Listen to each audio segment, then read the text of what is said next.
3 people knew about the fireproof cellar beneath my cottage. Grandmother showed me when I was 8, said it was for emergencies, for when the village's hatred finally turned to torches. I showed Blake when I thought I'd marry him, when his promises tasted like forever. He showed the men who locked me inside with a wolf pup that shouldn't exist, then set the only exit on fire. The creature's amber eyes met mine as smoke poured through the air vents. We had minutes, maybe less. I could crack the door, save us both, and burn alive in the inferno waiting outside, or stay safe while something innocent died because I was too much of a coward. My hand was already on the latch when the voice tore through my mind. Ancient, furious, impossibly male. You have 10 seconds to prove you're worth saving. Choose. Chapter 1. The Cellar. The wolf pup whimpered as smoke curled through the ventilation grates like grasping fingers. He couldn't have been more than 3 months old, too young to understand that we were both about to die. I pressed my back against the stone wall, my burned palm throbbing where I'd grabbed the red-hot door handle trying to escape. Blake had planned this perfectly. The cellar was fireproof, yes, but the single exit led straight into an inferno, and I could hear timber cracking above us, feel the heat radiating through solid rock. We'd suffocate long before the flames reached us. "I'm sorry," I whispered to the pup. His silver-white fur was already singed black at the edges from when Blake's men had thrown him down here. "I'm so sorry I couldn't." The pup's ears flattened. A low growl built in his tiny chest, but not at me. At something behind me. I spun around. Nothing. Just shadows and smoke and the metal shelves where Grandmother had stored preserves before she died. Before Blake convinced me I was safe. Before everything burned. Then the shadows moved. A shape materialized from the smoke. Too large to be human. Too fluid to be real. Silver-white eyes blazed in the darkness. The same impossible color as the pup's fur. The temperature dropped so fast I could see my breath. "Impressive," that voice said directly into my skull, bypassing my ears entirely. You didn't abandon him." I couldn't breathe, couldn't move. The presence was overwhelming, ancient and powerful and utterly furious. "What?" My voice cracked. "What are you?" The shadows coalesced into something resembling a man, 7 feet tall, wrapped in darkness that writhed like living smoke. Those burning eyes studied me with an intensity that felt like being dissected. "I am Theron, Alpha King of the Northern Pack. And you, human girl, I just saved my son." The pup, Theron's son, scrambled toward the shadow figure, yipping desperately. The darkness shifted, became almost gentle as it acknowledged the small creature.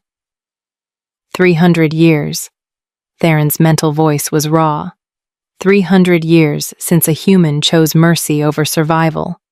Since one of your kind looked at my people and saw something worth dying for. Above us, something exploded. The ceiling groaned. Dust and embers rained down through widening cracks. "We're trapped," I managed. "The door leads straight into—" "I know exactly what waits beyond that door." The Alpha King moved closer, and I finally understood what the shadows were hiding. Scars. Dozens of them, crossing arms thick with muscle, disappearing into the smoke. "Your betrayer was thorough. The fire surrounds this structure completely." "Then how did you—" "I can go anywhere shadows fall, but I cannot carry both you and my son through the veil between worlds." His eyes locked onto mine. "I can save one of you. Choose." My heart stopped. The pup looked at me with those 2 intelligent amber eyes. He trusted me. After Blake's men had beaten him, after being thrown into this death trap, this innocent creature still trusted me. "Take him," I said, No hesitation. Please, he's just a baby. You would die so he could live? Something like wonder colored the Alpha King's tone. Even knowing I might leave you here? That I owe you nothing? Yes. Silence. The fire roared closer. I could taste ash in every breath. Then Theron did something I didn't expect. He laughed. Your grandmother was right about you, Kelly. I froze.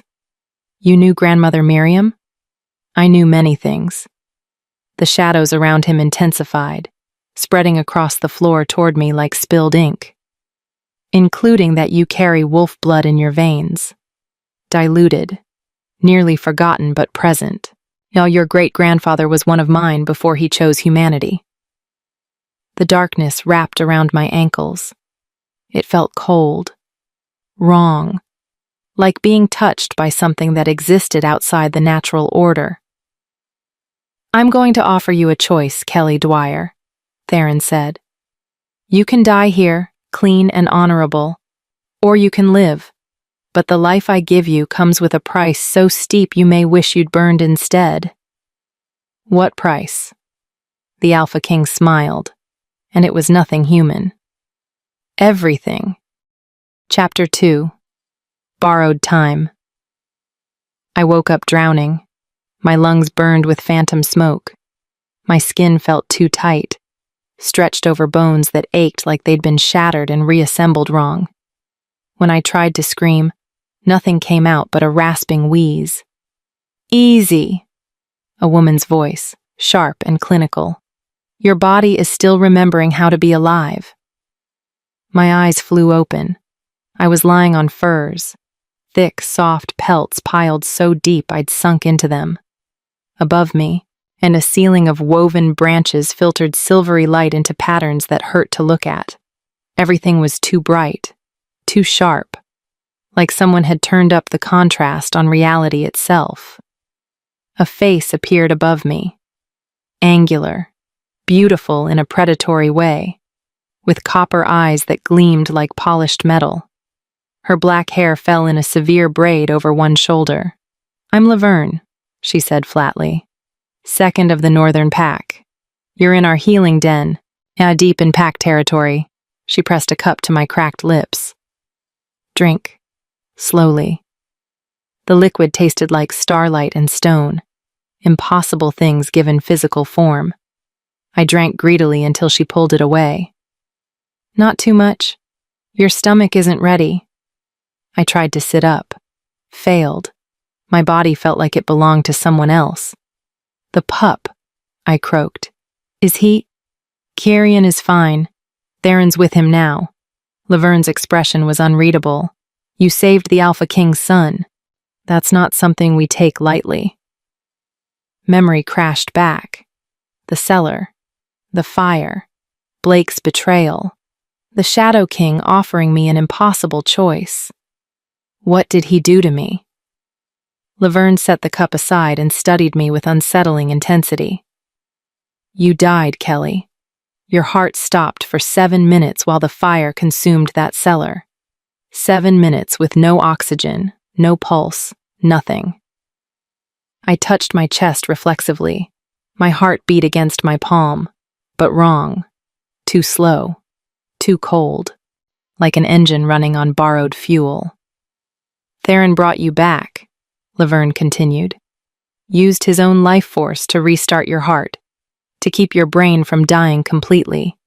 You're living on time that isn't yours. The words didn't make sense. Couldn't make sense. What am I? Borrowed. A new voice rumbled through the chamber. Deep, commanding, unmistakably male. Theron stepped through the doorway. In full daylight, without the smoke and shadows, he was even more imposing. Easily 7 feet of controlled power, wearing only leather pants that looked ancient and ceremonial. Intricate scars covered his chest and arms. Not random wounds, but deliberate markings. Pack symbols I couldn't read. His silver-white eyes locked onto mine, and I felt that same overwhelming presence from the cellar. like standing too close to a wildfire.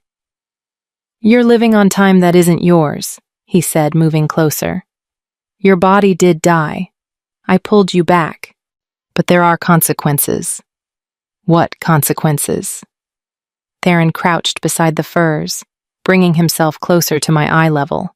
This close, I could smell him. Smoke and pine and something ancient that had no name. "Every full moon you must return to Pack Lands," he said. "My life force sustains you, but it requires renewal. If you don't return—" He paused, choosing his words carefully. "The death you escaped will claim you. Violently." My stomach dropped. "So I'm your prisoner?" "No." His smile was sharp as winter. "You're my investment, and I protect my investments." "Why?" The question burst out before I could stop it. "Why save me? You said you could only save one of us. Why not just take Kyrian and let me die?" Something flickered across Theron's face, too fast to identify, but it looked almost like pain. "Because 300 years ago, my mate made the same choice you did," he said quietly. "She died protecting our first son from human hunters, burned alive while I was too far away to save her." His eyes blazed brighter. "When I felt Kyrian's terror through our bond, when I reached the cellar and saw you choosing his life over yours." His jaw tightened. I wasn't losing another person who understood what honor means. Silence stretched between us. Outside, I could hear sounds I'd never noticed before. Heartbeats from distant pack members, wind through individual leaves, and the skitter of insects across bark hundreds of yards away. "My senses," I whispered. "Everything's too loud, too bright." "Side effect of the binding," Laverne said. "You're connected to Theron now. Some of his abilities bleed through. Enhanced hearing, night vision, accelerated healing. Not enough to make you pack, but enough to keep you alive." "There's more." Theron stood and his expression darkened. "The binding works both ways. Every month you survive costs me." "Costs you what?" "Time." His voice was flat, emotionless. "An Alpha King lives 800 years. I'm 600 already. Every full moon I sustain you, I lose a year of my remaining lifespan." The room tilted. "You're killing yourself to keep me alive?" "Yes." "Then stop." I tried to sit up again, and this time managed it despite the dizziness. "I didn't ask for this, and I never—" "You gave your life for my son without hesitation." Theron's tone carried absolute finality. "That debt cannot be repaid with anything less than my own life if necessary. This is not negotiable." Before I could respond, Laverne stiffened, her copper eyes fixed on something behind Theron, and her expression shifted from clinical detachment to barely controlled rage. "We have a problem," she said softly. A woman entered the healing den. She was beautiful the way a blade is beautiful, all edges and lethal grace. Silver hair despite appearing only 30, cut short and sharp. Eyes like winter frost.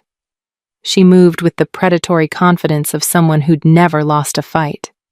"So this is the human my king risked everything for." Her voice dripped contempt. She looked at Theron, ignoring me completely. "The Northern Pack lost 3 warriors retrieving her from that fire.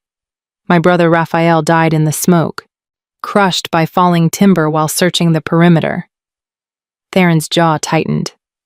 "Claudia, don't." Claudia's eyes finally landed on me, and I felt the weight of her hatred like a physical blow. "You cost me my brother, human. Theron may have claimed you, but I lead his warriors, and if you prove unworthy of their sacrifice—" She leaned closer.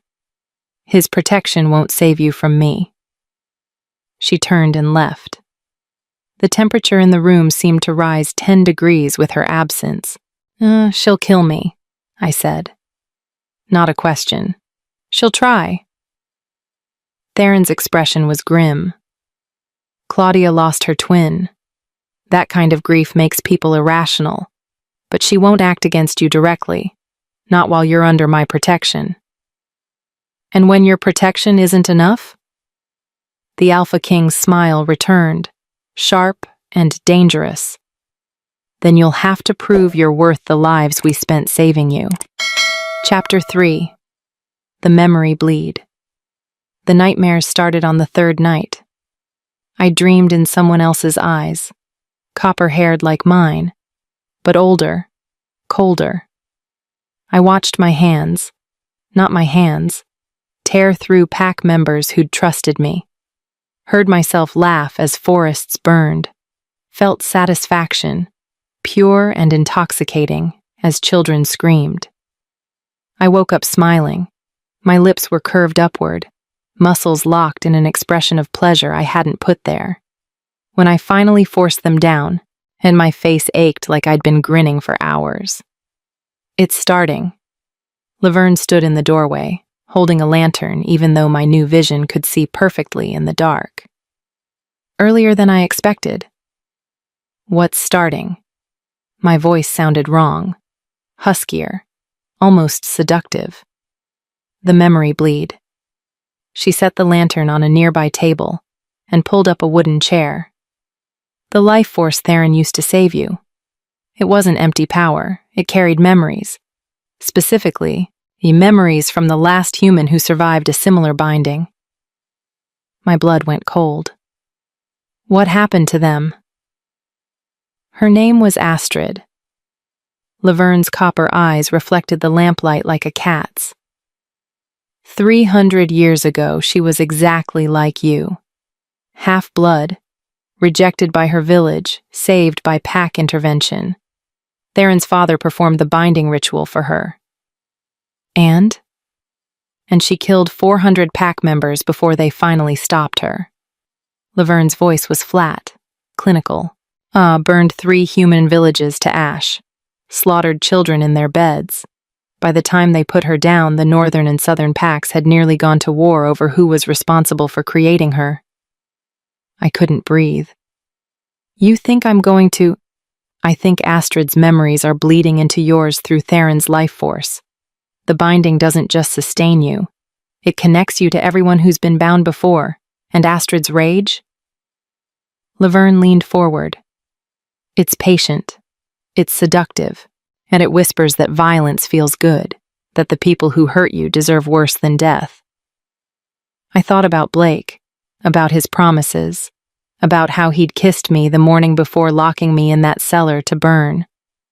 Part of me, a growing part, wanted to find him and make him scream. How long? I whispered. Before you can't tell your thoughts from hers? Laverne's expression was grim. The records say 6 months. Maybe less if you use any supernatural abilities. Yes, every time you tap into Theron's power, you open yourself wider to Astrid's influence. Then I won't use it. You won't have a choice. Laverne stood, and her hand dropped to the knife at her belt. A casual gesture, but the threat was clear. Sooner or later, something will force your hand. And when it does, we'll all find out if you're strong enough to resist her. She left me alone with the lamplight and the lingering taste of a smile I hadn't meant to wear. 3 days later, Theron summoned me to the training grounds. The clearing was massive, surrounded by ancient pines that had probably stood for 1,000 years. Pack members in both human and wolf forms watched from the perimeter, their eyes glowing with predatory interest.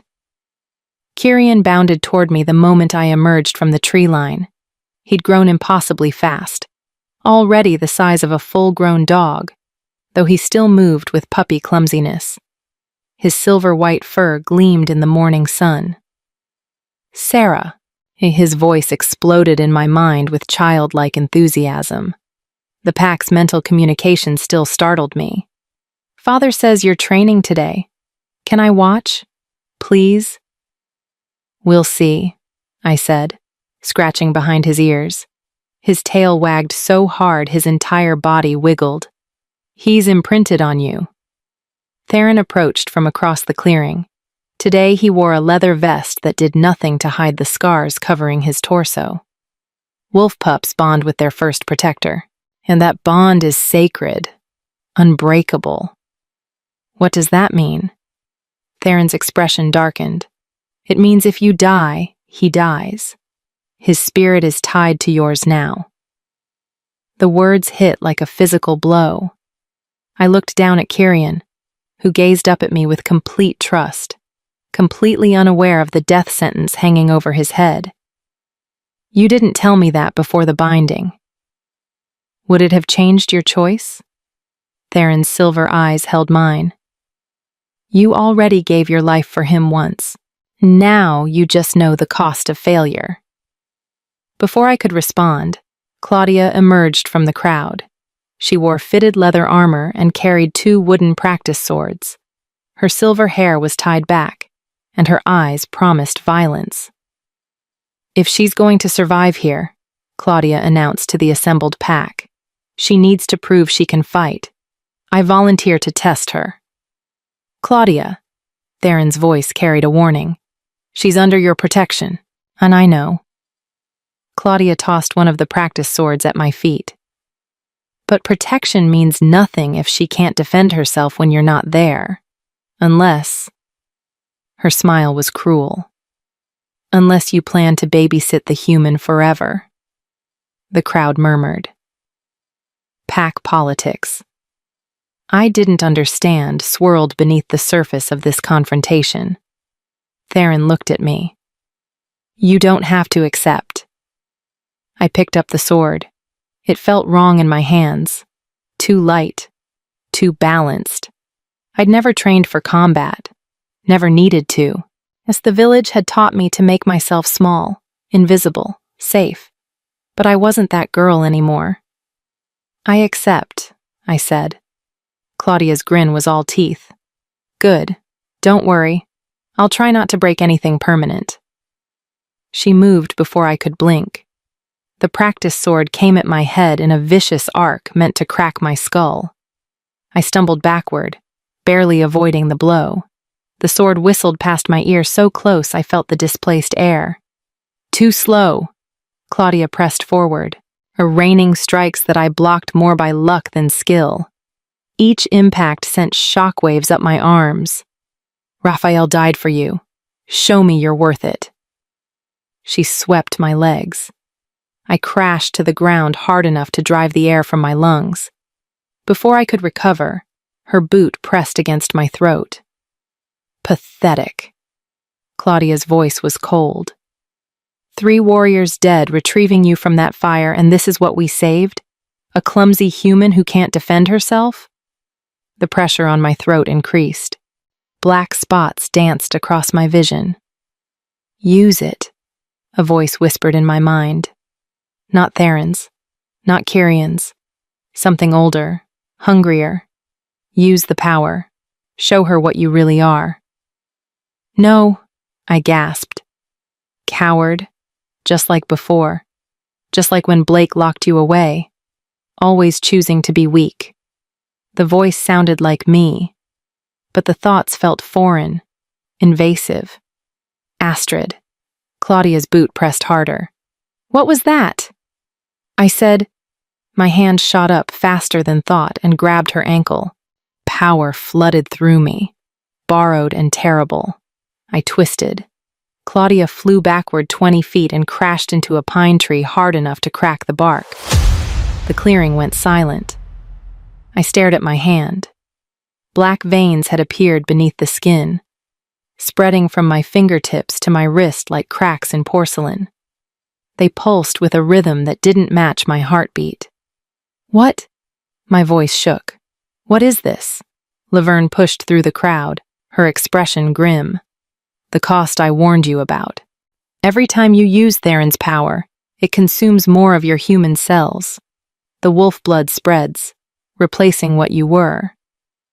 I watched the black veins slowly fade, retreating back beneath my skin. But I could still feel them there, waiting. What happens when there's nothing human left? You become full wolf, permanently. Laverne grabbed my arm, examining where the veins had been. No shifting back, no human thought, just beast. Across the clearing, Claudia climbed to her feet, murder in her eyes. And I smiled. Not me. Astrid. Using my face, my mouth. Good. The voice inside me purred. Let her come. Let them all come. Theron stepped between us, his presence forcing Claudia to halt. Training is over, he commanded. Everyone leave. Now. The pack dispersed. Claudia shot me one last look of pure hatred before vanishing into the trees. When we were alone, just Theron, Laverne, Kyrian, and me, the Alpha King's silver eyes met mine with terrible understanding. Astrid spoke through you just now, he said. Didn't she? I nodded, not trusting my voice. Then we're running out of time faster than I thought. Chapter 4. The Prophecy. The Elder's chamber was carved directly into the mountain, its walls covered in symbols that seemed to shift and writhe in the torchlight. 9 ancient wolves in human form sat in a semicircle, their eyes glowing with power that made my new senses scream warnings. I knelt in the center of the circle because Theron had told me it was required. Kyrian pressed against my leg, whimpering softly. Even he could feel the weight of judgment hanging in the air. Show them, Theron commanded from behind me. I held out my arm. The black veins were visible now, even without using power. Thin, dark lines spreading from my fingertips toward my elbow like roots seeking purchase. The eldest wolf leaned forward. She looked impossibly old, her hair pure white, her face lined with centuries. But her eyes burned with sharp intelligence. Thelma, Theron said respectfully. You were there when Astrid fell. Tell Kelly what you see. Thelma took my arm with surprisingly gentle hands. Her fingers traced the black veins, and I felt power surge beneath her touch. Not aggressive, but analytical. Searching. The pattern is identical, she whispered, down to the smallest detail. That's impossible, Laverne said from the doorway. The binding ritual is different every time. The life force adapts to. The pattern is identical, Thelma repeated, her voice hardening. Because this isn't just a binding. It's a resurrection. The chamber went deathly silent. What are you saying? Theron's voice carried an edge I'd never heard before. Something close to fear. Thelma released my arm and turned to face him. 300 years ago, when Astrid went mad and we finally killed her, we didn't destroy her completely. We couldn't. Her spirit was too powerful, too tangled with the life force your father had given her. She gestured to me. We trapped what remained in the pack's collective memory, and hoping time would erode her completely. But it didn't, I said, my voice hollow. No. Thelma's ancient eyes found mine. When Theron performed the binding, when he poured his life force into you, he gave Astrid an anchor, a new body, a second chance. The floor seemed to tilt beneath me. You're saying I'm not just hearing her memories. I'm becoming her. Worse. Another elder spoke, a scarred man with one milky eye. You're giving her the opportunity to finish what she started. Astrid swore before we killed her that she'd return and burn everything we'd built. That she'd make us watch as she destroyed both pack and human settlements until nothing remained but ash. Kyrian pressed harder against my leg, his small body trembling. This is why you saved me, I said to Theron. Not because I reminded you of your mate, because you knew. I suspected.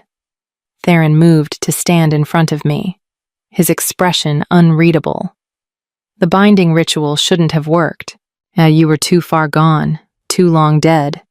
When your heart started beating again, when I felt the connection form, he exhaled slowly. I knew something else was there, riding the life force, waiting. And you did it anyway. Yes. Why? The question tore out of me.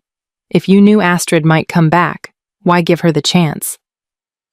Theron crouched, bringing himself eye level with me. Because I saw you choose death to save my son. Because in that moment, you were everything Astrid should have been and wasn't.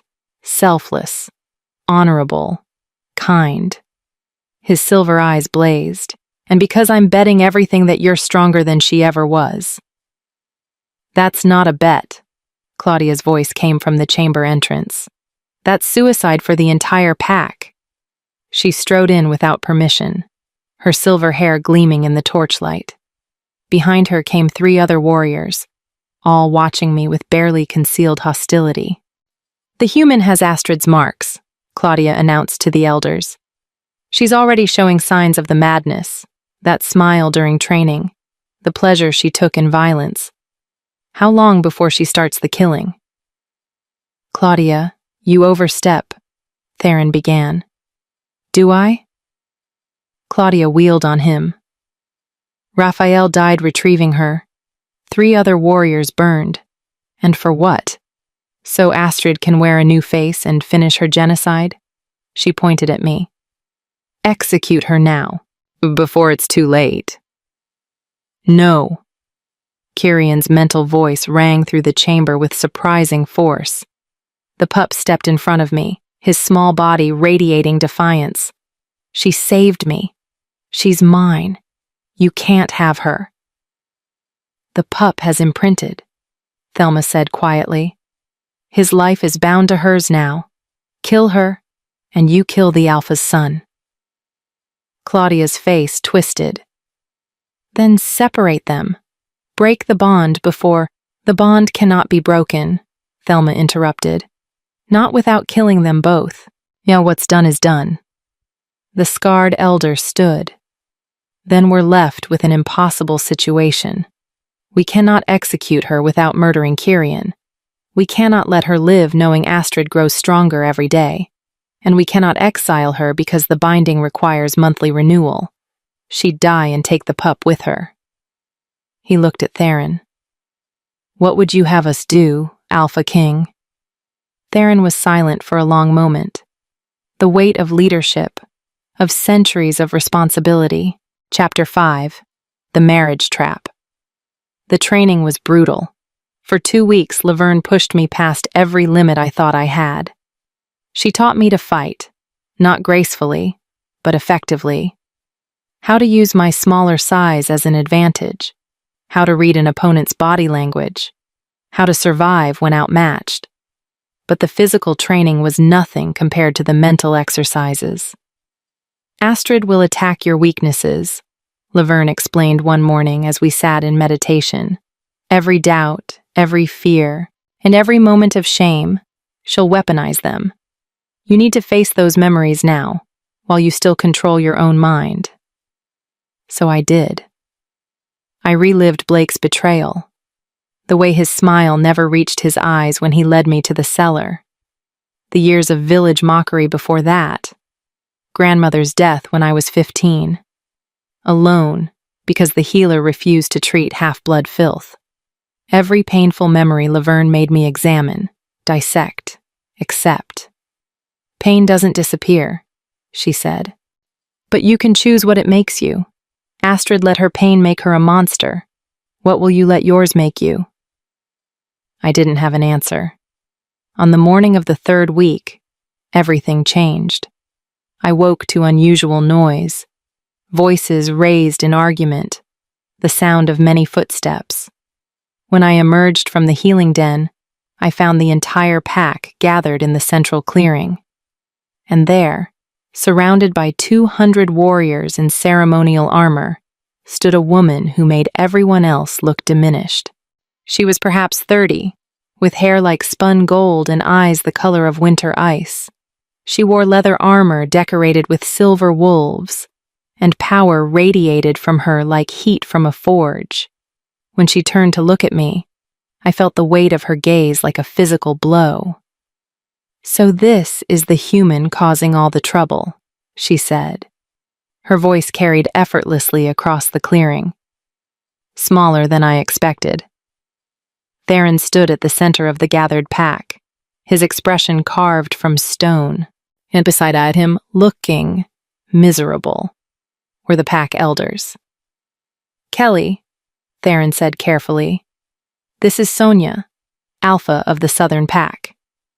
Sonia smiled, and it was beautiful and terrifying. Alpha Queen, actually. My mate died 3 years ago. I rule alone now. She gestured to her warriors. I've come to discuss a matter of great importance to both our packs. What matter? I asked before I could stop myself. Sonia's ice-blue eyes fixed on me with amusement.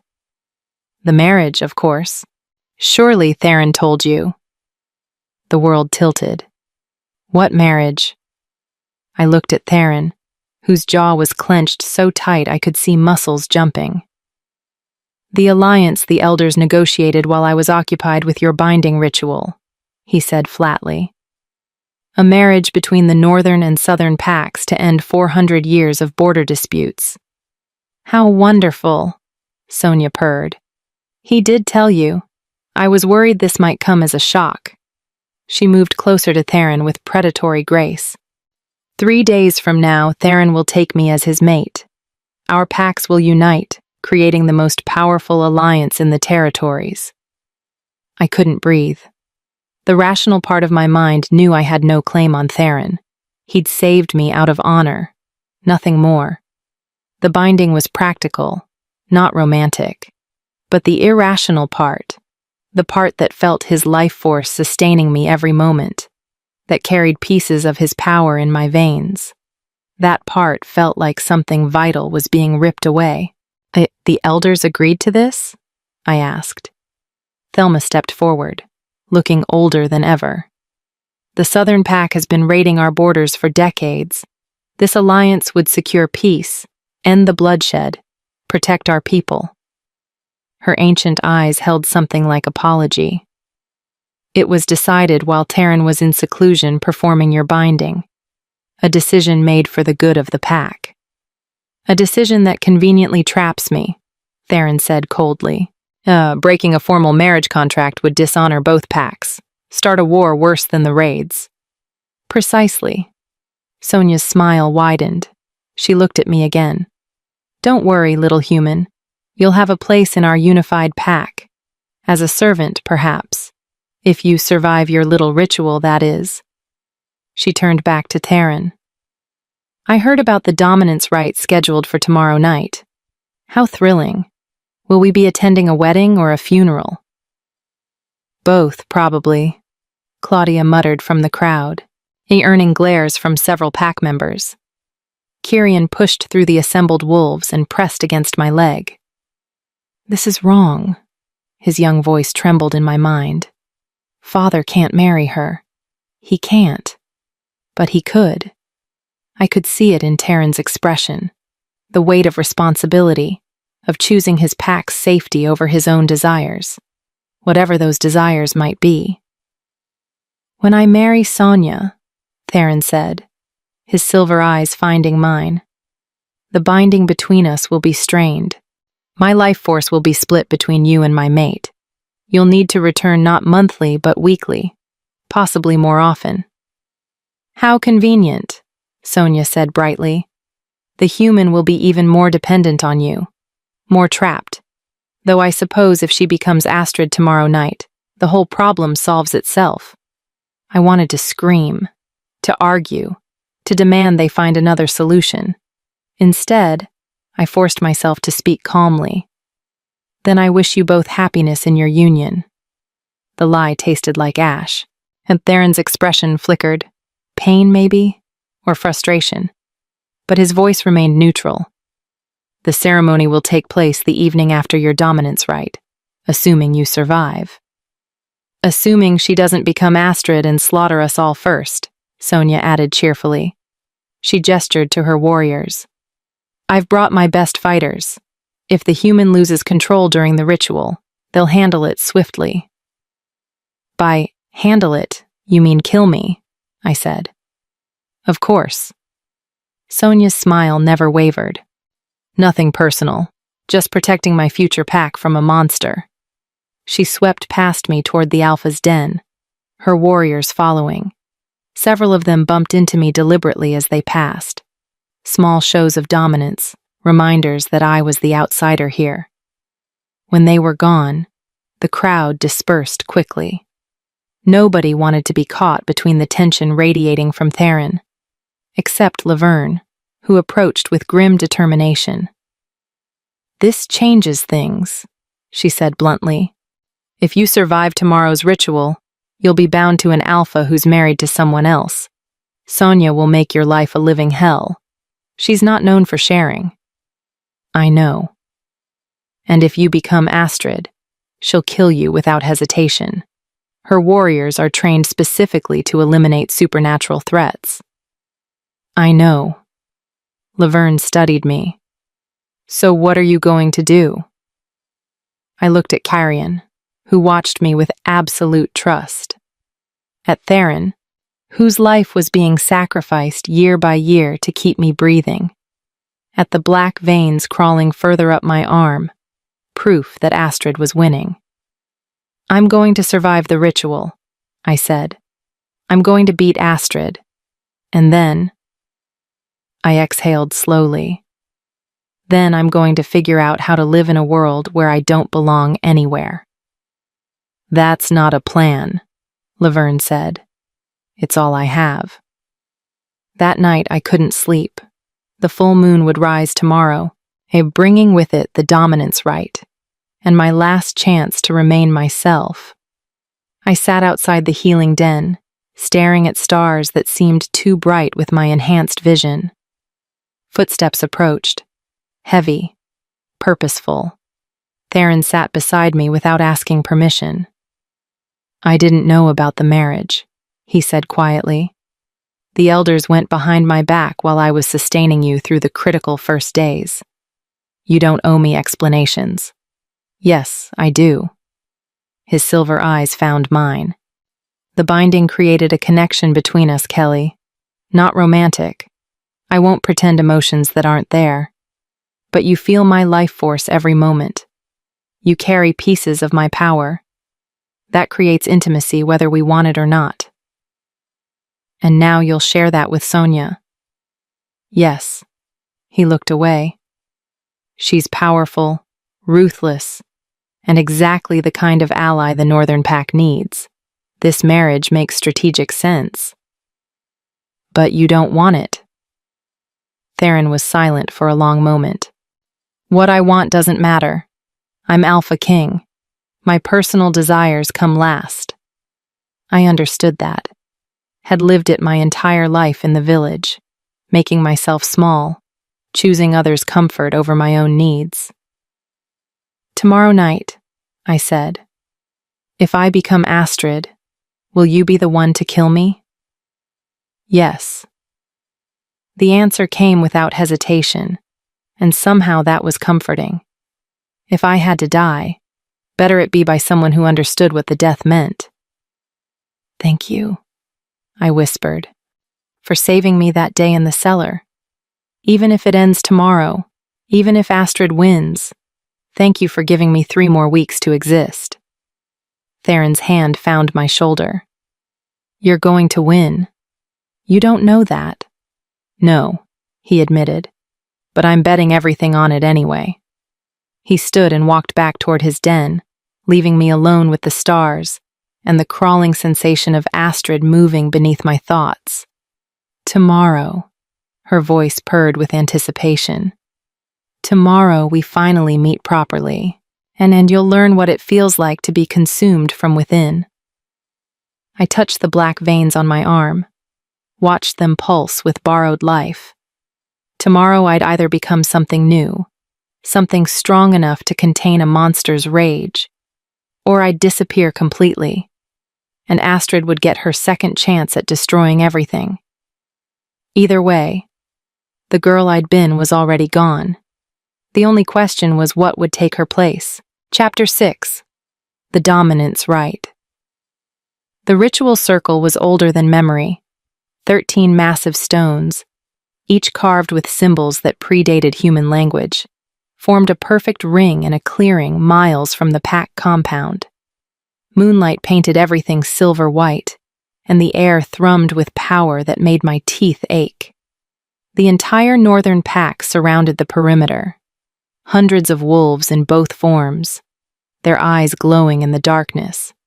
And among them, Sonya's southern warriors, ready to kill if things went wrong.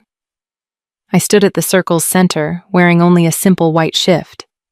My feet were bare against cold stone. The black veins had spread during the day, now reaching past my elbow toward my shoulder. Astrid was close to the surface. I could feel her pressing against my consciousness like a hand testing a locked door. "Soon," she whispered. "Very soon." The 9 elders entered the circle, each carrying a bowl of dark liquid that gleamed like oil in the moonlight. Thelma approached me first. "The dominance rite is simple in concept, impossible in execution," she said, her ancient voice carried across the silent clearing. "We'll send your consciousness into a mental battlefield where you'll face Astrid directly. Mind against mind, will against will." She dipped her fingers in the bowl and drew symbols on my forehead. "If you win, you absorb her completely. Memories, power, everything, but remain yourself. If you lose—" "I know," I interrupted. "She takes over. My body becomes hers." "No." Thelma's eyes held something that might have been pity. "If you lose, you don't disappear. You become trapped in your own mind, conscious but powerless, forced to watch as Astrid uses your body to destroy everything you care about. For decades, maybe centuries." My blood turned to ice. "That's worse than death." "Yes," Thelma finished the marking. "Well, that's why no one survives the dominance rite, because the alternative to winning is so terrible that most people break rather than face it." The other elders surrounded me, drawing symbols on my arms, legs, chest, throat. Each marking burned cold, and I had to clench my teeth to keep from crying out. Theron stood just outside the circle, Kyrian pressed against his leg. The pup's amber eyes were wide with fear. "You can do this." Kyrian's voice trembled in my mind. "You're strong, stronger than the bad lady." I wished I believed him. When all 9 elders had finished marking me, Thelma produced a different bowl. This one held liquid so clear it seemed to glow from within. "Drink," she commanded, "and may your will prove stronger than your fear." The liquid tasted like starlight and stone and impossible things. I drank it all, feeling it burn down my throat and into my stomach. For a heartbeat, nothing happened. Then the world collapsed. I stood in darkness. It's not the absence of light. True darkness. The kind that existed before creation. My body felt strange, insubstantial, like I was made of thought rather than flesh. "Hello, Kelly." The voice came from everywhere and nowhere. "I've been waiting for you." A figure materialized from the darkness. She looked almost exactly like me. Copper hair, similar features, my height and build. But her eyes were wrong, ancient, cruel, and they held 3 centuries of accumulated rage. Astrid smiled with my face. "Yeah, we finally meet properly," she said, moving closer. "I've been whispering in your ear for weeks, planting thoughts, testing your reactions. Do you know how many times you almost gave in? That smile during training, the pleasure you felt when you threw Claudia into that tree." She laughed. "You're already more me than you realize. I'm nothing like you." "No?" Astrid gestured, and the darkness shifted. And suddenly I was watching myself in the training yard, watching the smile I hadn't meant to wear, the satisfaction I'd felt at hurting someone who'd threatened me.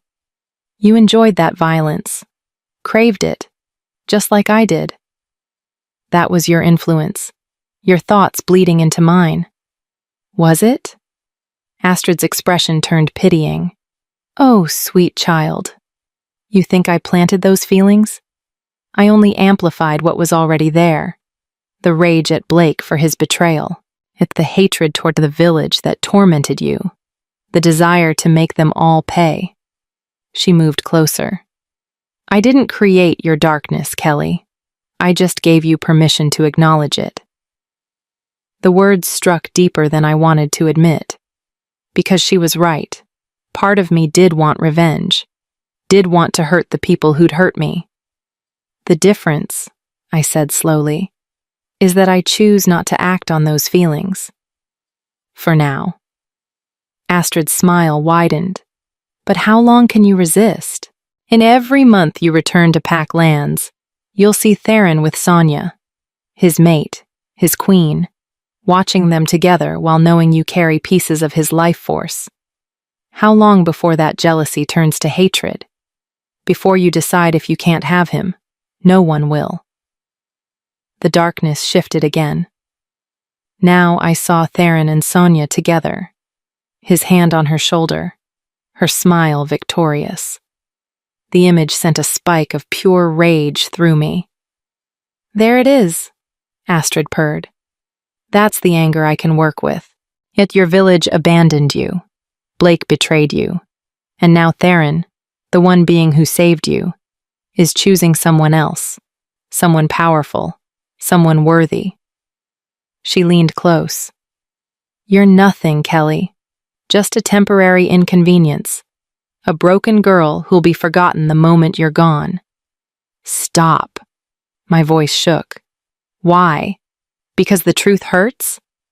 Astrid's expression turned vicious. You gave your life for Kyrian, and what did it get you?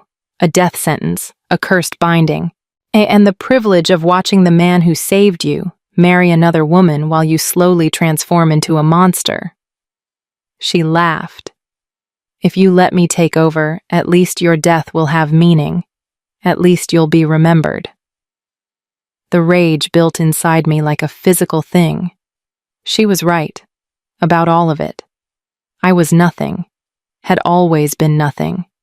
Just a half-blood girl the village had tolerated until they didn't anymore. No. A small voice whispered. That's not true. Kyrian's voice. The darkness flickered. I saw the pup's amber eyes, full of absolute trust. Remembered the moment in the cellar when I'd chosen his life over mine. Not because anyone was watching, not because I'd be rewarded, because it was right. You think one decent choice makes you special? Astrid's voice turned sharp. You think saving a wolf pup erases a lifetime of weakness? No, I said quietly. But it proves I'm capable of choosing kindness even when cruelty would be easier, and that's something you never learned. The darkness shifted violently. Suddenly we were in a burned village. Bodies everywhere, children screaming. Astrid stood in the center, covered in blood, smiling. I was kind once, Astrid snarled. I chose mercy, protected the weak, and they repaid me with betrayal, with torture. They burned my family alive while I watched, powerless to stop it. Her eyes blazed with ancient pain. So I stopped being weak, stopped choosing mercy, and then I made them all pay. For the first time, I saw past the monster to the girl beneath. A girl who'd been hurt so badly she'd let that hurt consume everything else. I'm sorry that happened to you, I said. Astrid froze. What? I'm sorry you suffered, that people you trusted destroyed everything you loved. I moved closer. But that doesn't justify what you became, doesn't excuse the innocents you slaughtered. They weren't innocent! Astrid's scream echoed through the darkness. Everyone who stood by, who did nothing, who enabled my family's murder, they were all guilty. Some of them, I agreed. But not the children, not the people who came after, who had nothing to do with what happened to you. You killed them anyway because your pain was so big it swallowed your conscience. The mental battlefield trembled. Astrid's form flickered, and for just a moment I saw her as she really was. Not a monster, but a girl who'd broken under impossible pressure and never found her way back. I won't let that happen to me, I said firmly. I won't let pain make me cruel, won't let betrayal make me a monster. Then you're a fool. Astrid's form solidified again, harder than before. And fools don't survive. This body is mine. These memories. This power. Mine. And I'm taking them back. She lunged. The mental attack was unlike anything physical. It felt like drowning and burning simultaneously, like having my sense of self peeled away layer by layer. Astrid's consciousness crashed against mine like a tidal wave, trying to overwhelm me through sheer force. You're weak, her voice thundered. Always were. Always will be. Just give up. Let me take over. End the suffering. I felt myself slipping, felt my identity eroding under the assault. She was right. I was weak. Just a village girl who'd gotten lucky once. Then Kirian's voice cut through the chaos. You're not weak. You're my protector. My pack. Mine. And Laverne. Raphael died believing you were worth saving. Prove him right. And Taryn, you gave your life for my son. That's not weakness. That's strength I've rarely seen. The voices weren't real, just memories, fragments of meaning in the mental battlefield. But they anchored me, reminded me of who I'd chosen to be. No, I said, pushing back against Astrid's assault. I'm not you. I choose differently. Choice is weakness!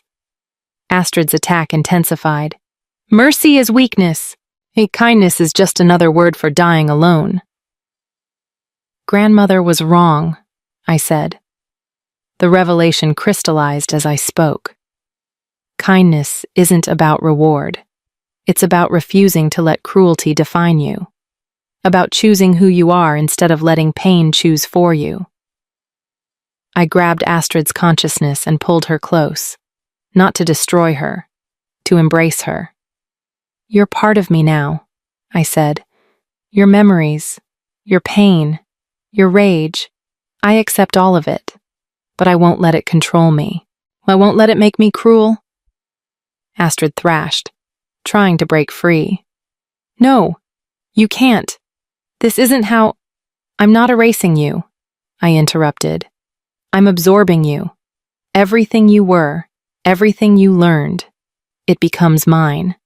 But I remain in control. You'll fail. Astrid's scream turned desperate. The pain is too much, the rage too strong. You'll break like I did. Maybe, I admitted. But I'll have something you didn't. I'll have people who believe in me, who see me as worth saving. And that makes all the difference. I felt Astrid's consciousness fracture.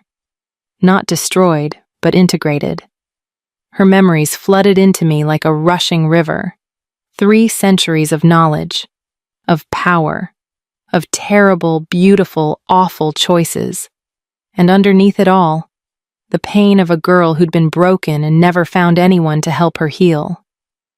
I'm sorry, I thought toward her fading consciousness. I'm sorry no one saved you. Her final thought whispered back. Save them. The ones who come after, and don't let them become me. Then she was gone. Not dead. Just part of me now. Integrated so completely we'd become something new. I opened my eyes. I was back in the stone circle, lying on cold ground. My body felt different, stronger, denser, like I'd been reforged in fire. The elders stared at me with expressions ranging from shock to terror. She survived, Thelma breathed. By all the ancient gods, she actually survived. I sat up slowly. My arm was covered in black veins now, spreading across my shoulder and down toward my chest. but they didn't pulse with stolen life anymore. They were mine, part of me, under my control. Kyrian bounded forward, nearly knocking me over in his enthusiasm. You did it. You won. Not exactly, I said. My voice sounded different, layered somehow, like two people speaking in perfect unison. I didn't beat Astrid. I absorbed her. We're merged now. She's part of who I am.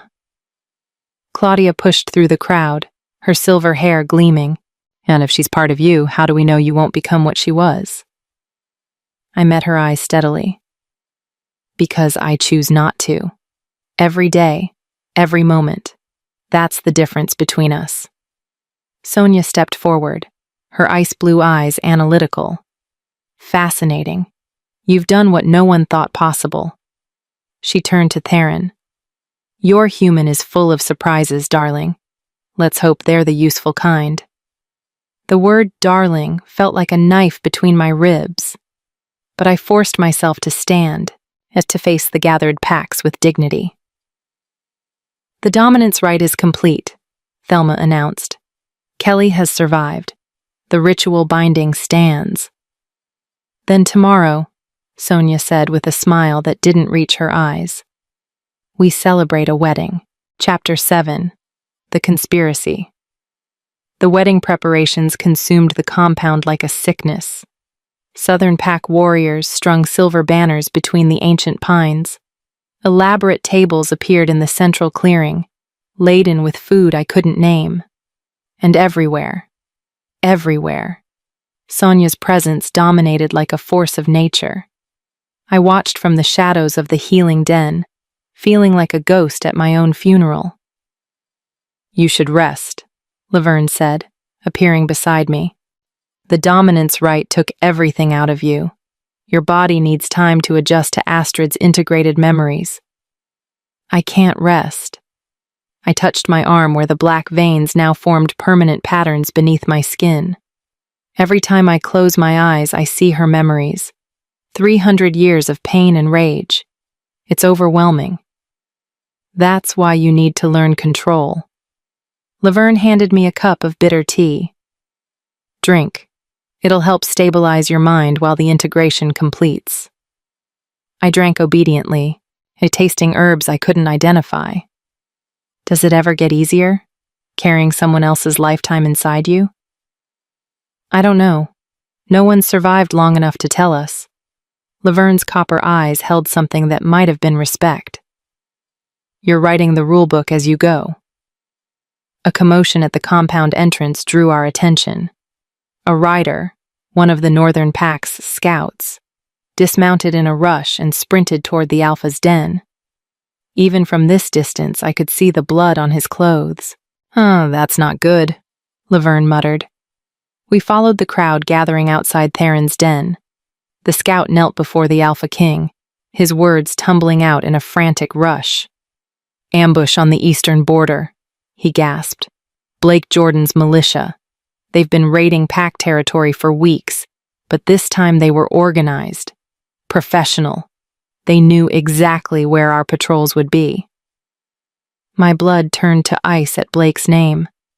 Theron's expression darkened. Casualties? 4 wounded, and 2 dead.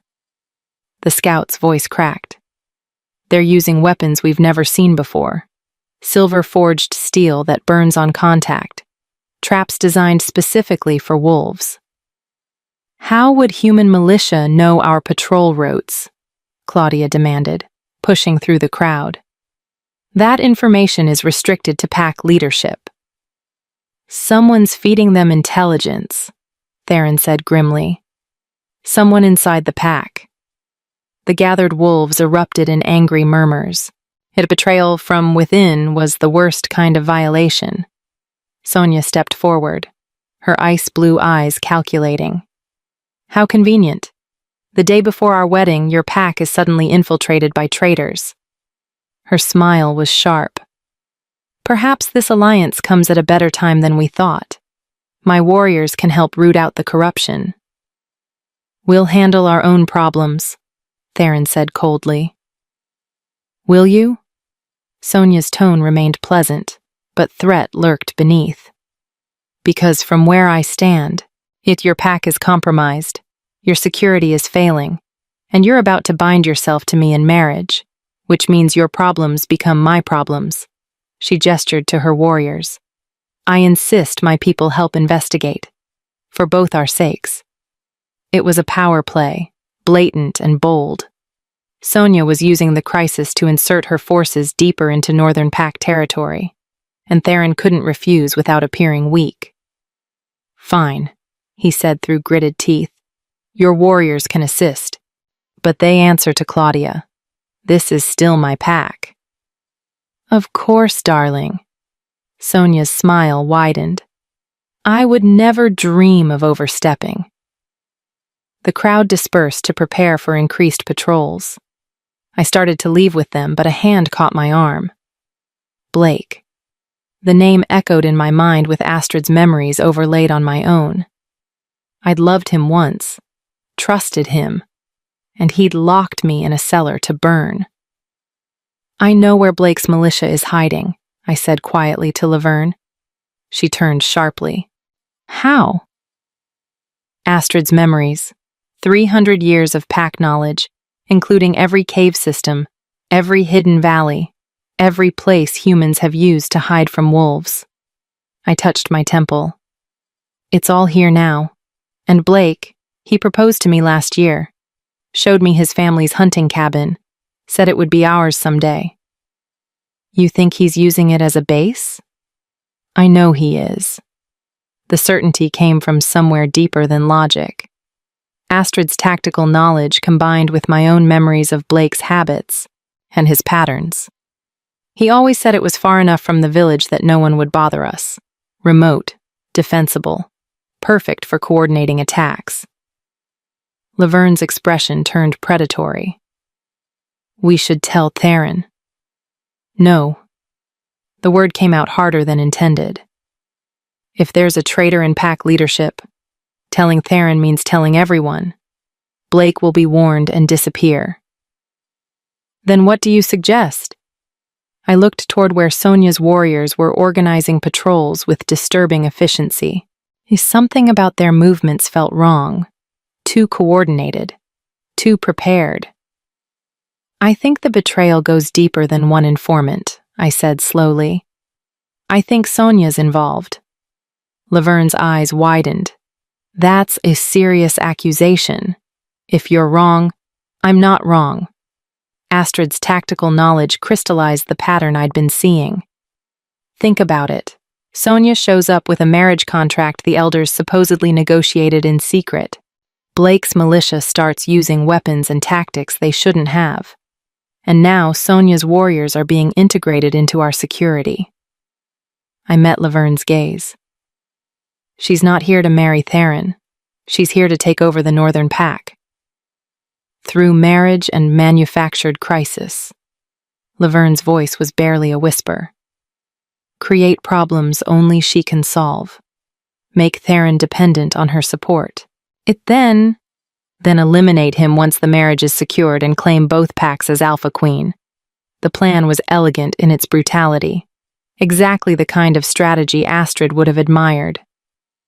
We need proof, Laverne said. Accusations without evidence will only make things worse. Then we get proof. I looked toward the forest. Tonight, while everyone's distracted with wedding preparations, we find Blake's base and discover who's really paying him. Laverne studied me for a long moment. You're not the same girl who stumbled into our healing den 3 weeks ago. No, I agreed. I'm not. We left after moonrise. Laverne shifted to her wolf form, a sleek creature with copper-colored fur. I remained human, my enhanced senses now sharp enough to navigate the forest in darkness. Astrid's memories guided me through terrain I'd never seen before, past territorial markers, through hidden game trails. 3 centuries of pack knowledge made the forest feel familiar, even though I'd never walked these paths. Are you sure about this? Laverne's mental voice was cautious. If we're caught outside Packlands without permission, then we deal with it. My own mental voice surprised me with its confidence. Astrid's influence, probably. Blake needs to answer for what he did. And if he's working with Sonia, the pack needs to know before the wedding. Yet we traveled for 2 hours before I recognized the landmarks. A split pine struck by lightning, a creek that ran red with iron deposits. And beyond them, nestled in a small valley, Blake's family cabin. Lights burned in the windows, voices carried on the night air. We crept closer, staying downwind. Through the cabin's grimy window, I could see Blake poring over maps with 3 other men. All of them wore leather armor marked with unfamiliar symbols. Southern Pack symbols. "The wedding is tomorrow," Blake was saying, his voice muffled by distance. "Once the ceremony is complete, Sonia gives the signal. We hit the Northern Pack from 3 sides while they're distracted with celebration." One of the men, older, scarred, clearly the leader, leaned forward. "And the Alpha King?" "Poisoned during the wedding feast." Blake smiled, and I felt Astrid's rage surge through me at that expression. The same smile he'd worn while locking me in the cellar. Slow acting, he'll appear to die of natural causes during the consummation night.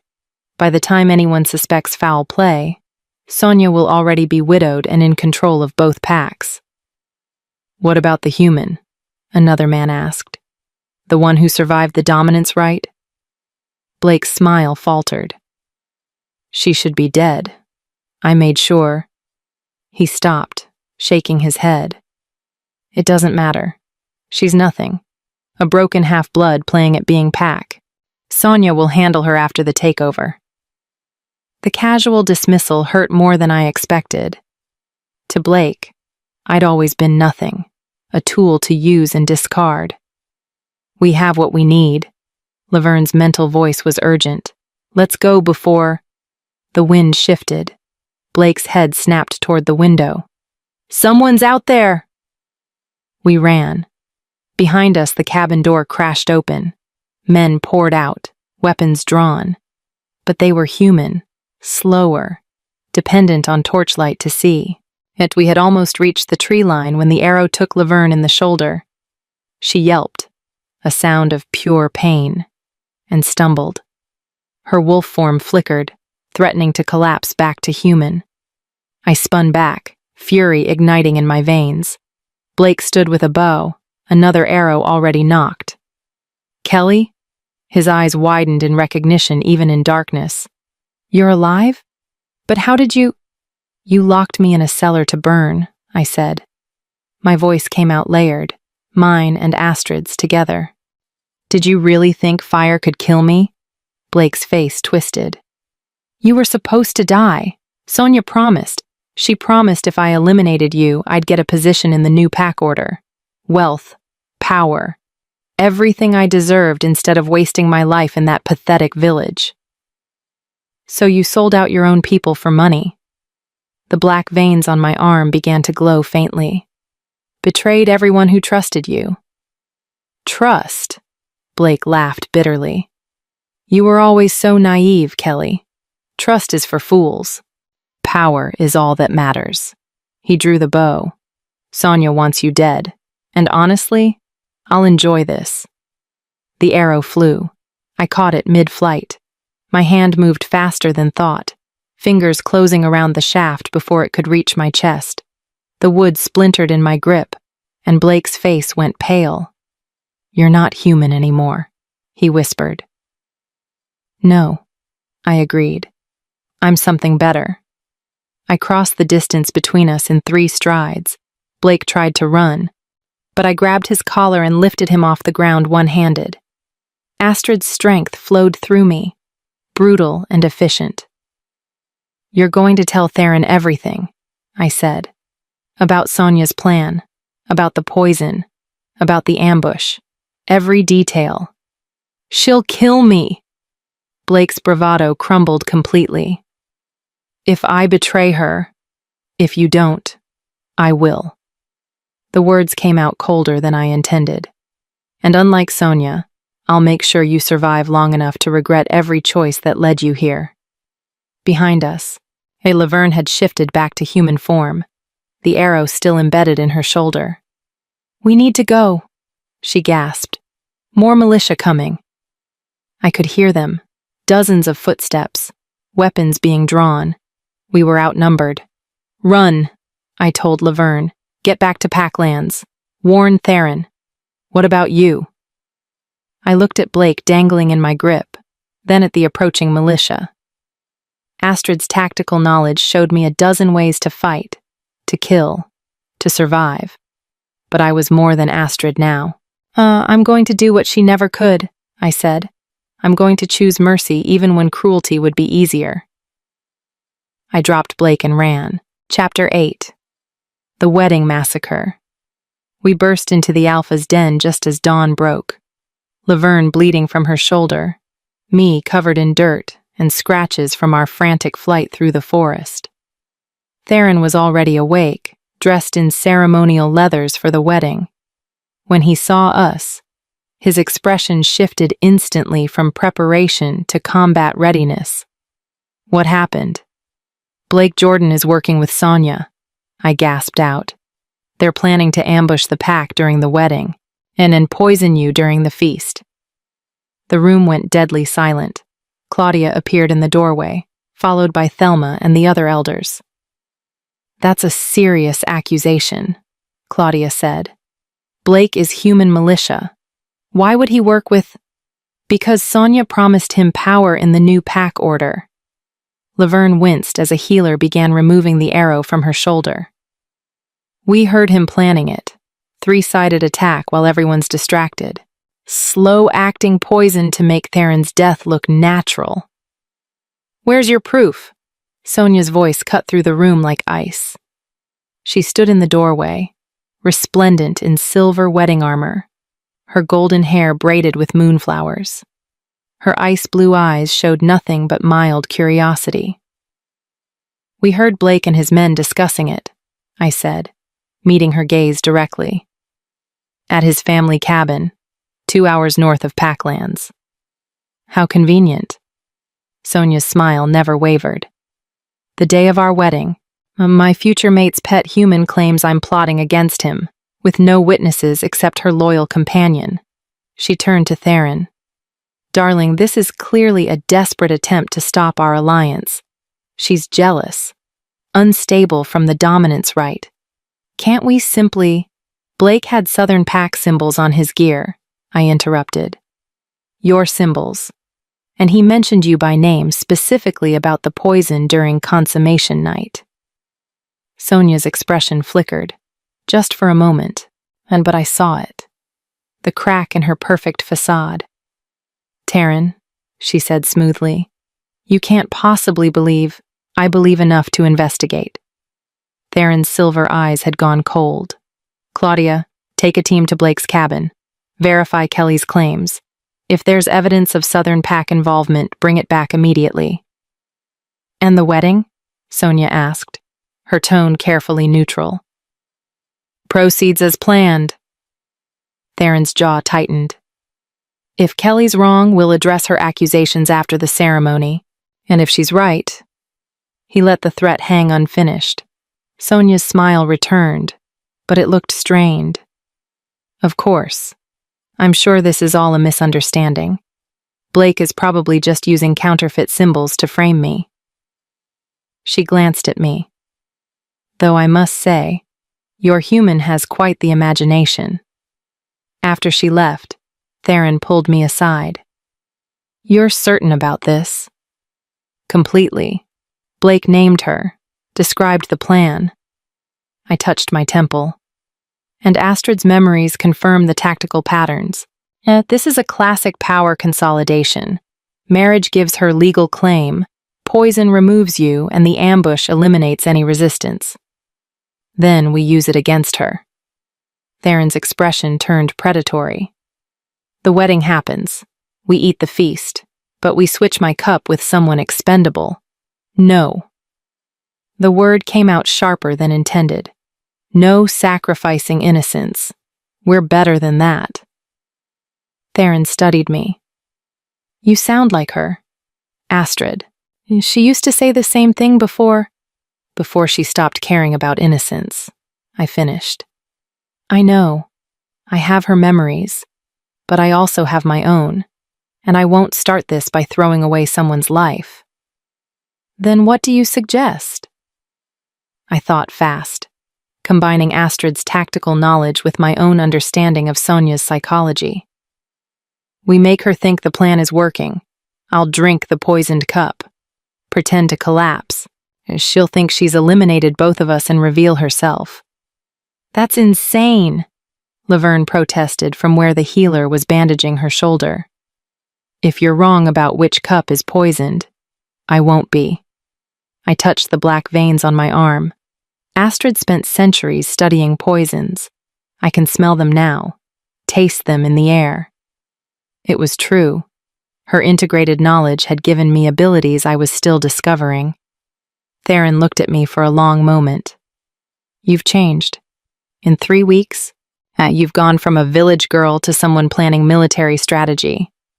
I had a good teacher. I thought of Astrid's final message. Save them. Don't let them become me. And I learned from her mistakes. The wedding ceremony began at sunset. The entire clearing had been transformed into something beautiful and terrible. Silver banners caught the fading light. Hundreds of pack members in both human and wolf forms surrounded the sacred stones. And at the center, Theron stood waiting in full ceremonial regalia. Sonia approached like a conqueror claiming territory. Her silver armor gleamed, and her golden hair was woven with flowers that probably cost more than my entire village had been worth. She was beautiful, powerful, perfect. Everything I wasn't. Kirian pressed against my leg, sensing my distress. She's wrong for father. His young voice was fierce.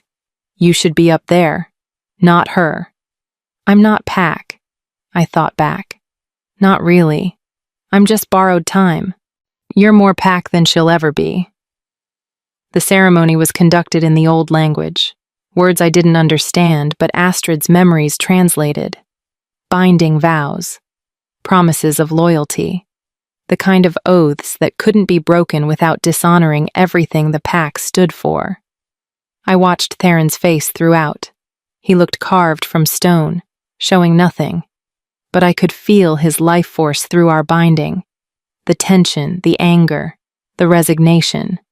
He was sacrificing himself for the Pack, just like he'd sacrificed years of his lifespan to keep me alive. When the ceremony ended, when Theron and Sonia were officially mated, the feast began. Tables groaned under impossible amounts of food. Wine flowed freely.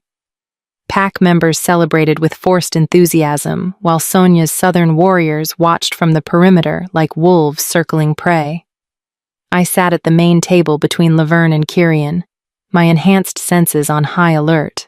If the poison would be in Theron's cup, Astrid's memories showed me a dozen ways to administer it without detection. Sonia raised her goblet. To new alliances, she announced, her voice carrying across the clearing. May this union bring prosperity to both our packs. Everyone drank, including Theron. I watched his cup carefully, saw the faint shimmer on the surface that normal eyes would miss, smelled the subtle wrongness beneath the wine's bouquet. There.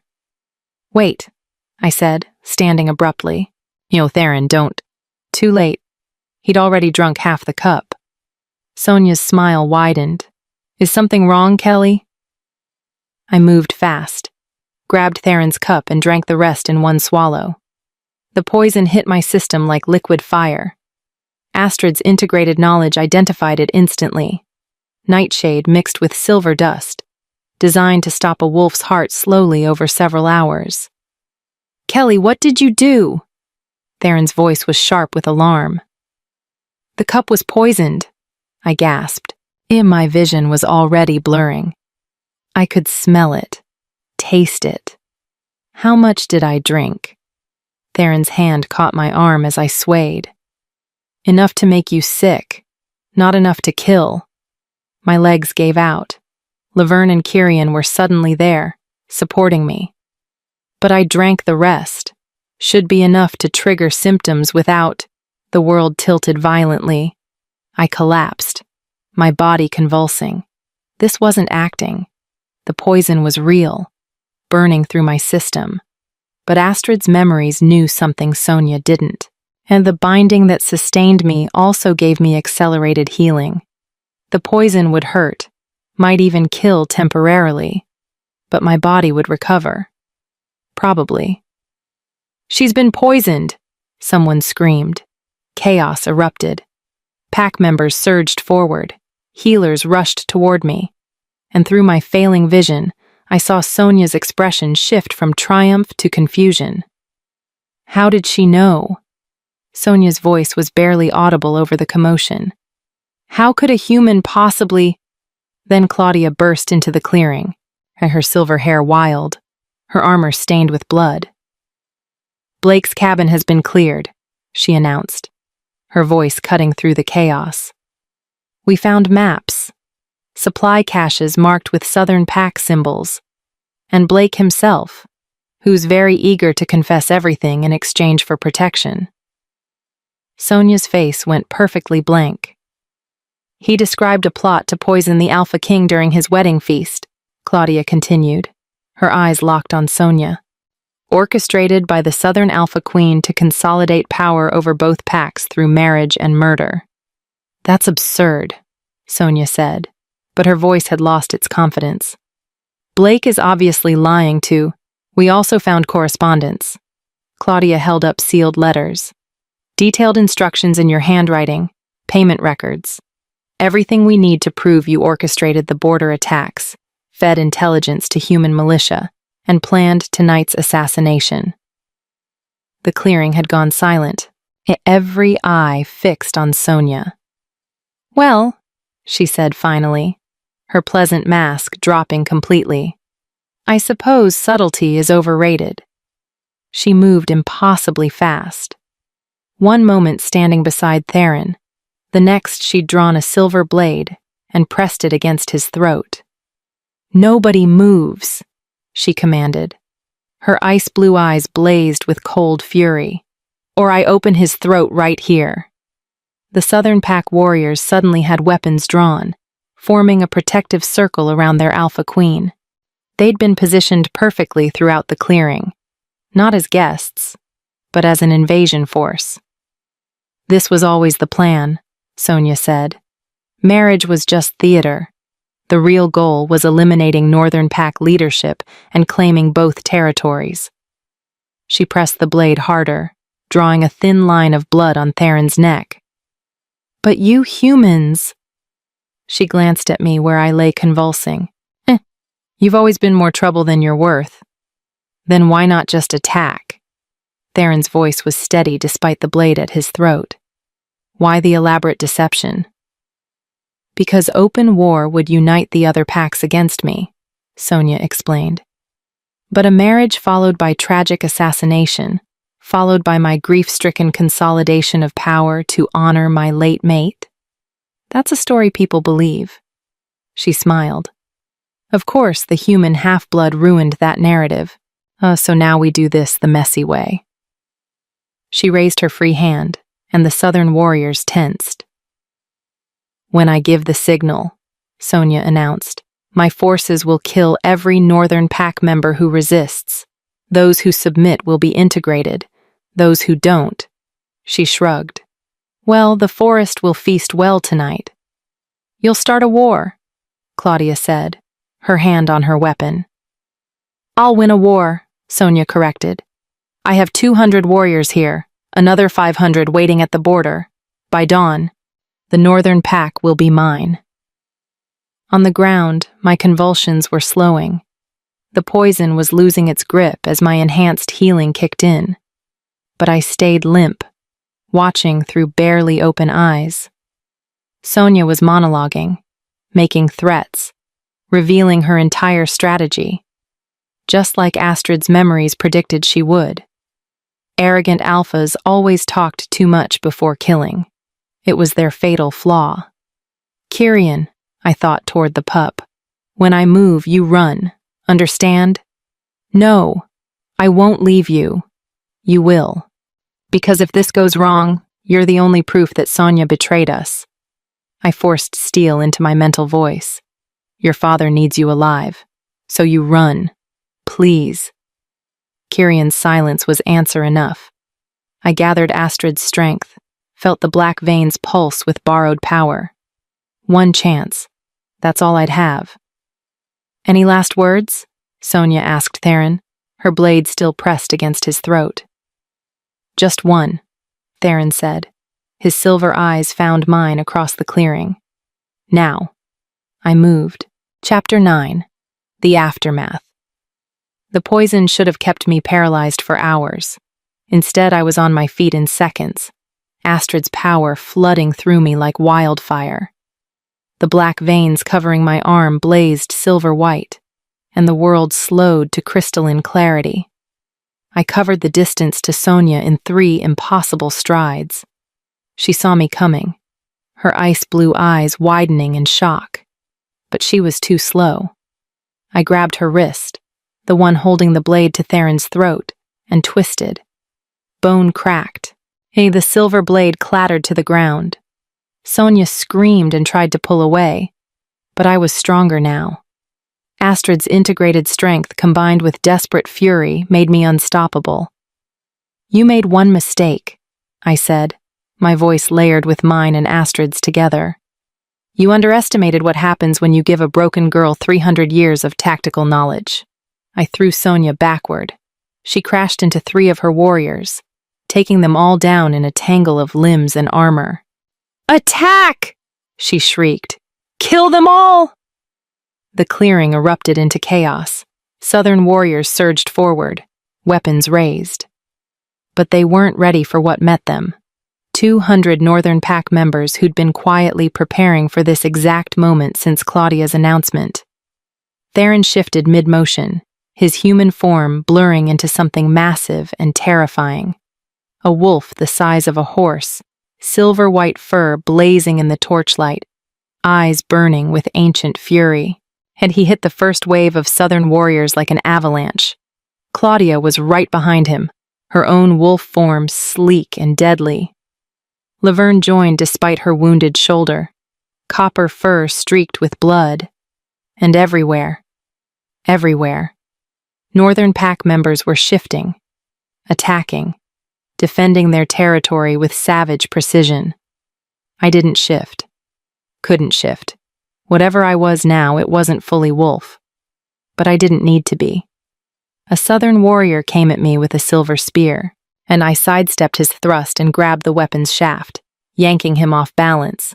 My fist connected with his jaw, enhanced strength behind the blow, and he dropped like a stone. 2 more replaced him immediately. Astrid's combat knowledge flowed through me like muscle memory. Block high, strike low, use their momentum against them. I moved through the fight like water, never stopping, never hesitating. A blade cut across my shoulder. Pain exploded, but my accelerated healing was already working.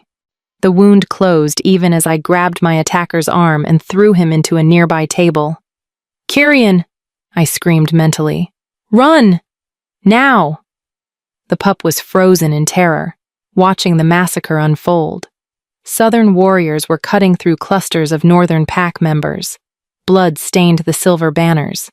Bodies, both wolf and human, littered the ground. I can't leave you. Kyrian's mental voice was desperate. You have to. You're the only proof. A massive shape slammed into me from the side. Sonia, and back in the fight, her broken wrist already splinted with makeshift wrapping. Her face was a mask of pure rage. You should be dead, she snarled, tackling me to the ground. The poison should have stopped your heart. I'm harder to kill than I look. I drove my knee into her stomach, throwing her off. We both rolled to our feet, circling each other like predators. What are you? Sonia's ice-blue eyes studied me with new wariness. You're not Pack, not fully. But you're not human either." "I'm something new," I said. "Something you didn't plan for." Sonia laughed, bitter and sharp. "It doesn't matter what you are. I still have superior numbers.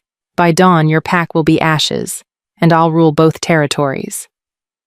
"No," Theron's mental voice boomed across the battlefield, reaching every mind simultaneously.